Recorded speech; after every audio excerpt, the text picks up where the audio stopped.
Управление промышленной безопасности Министерства природных ресурсов, экологии и технического надзора Киргизской Республики.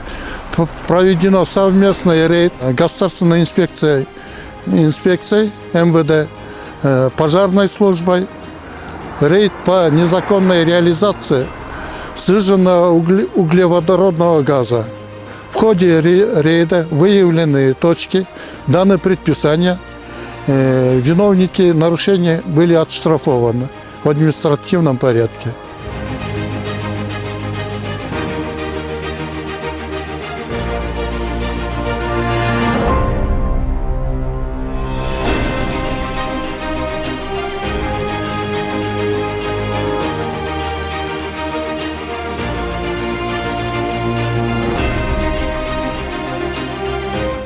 Вот внутри данного павильона вот газовый баллон, рядом стоит плитка, обогреватель.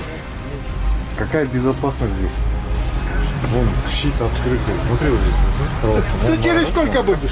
Смотри, баллон вот здесь стоит. В опасность, что взрывная волна считается тротиловым эквиваленте.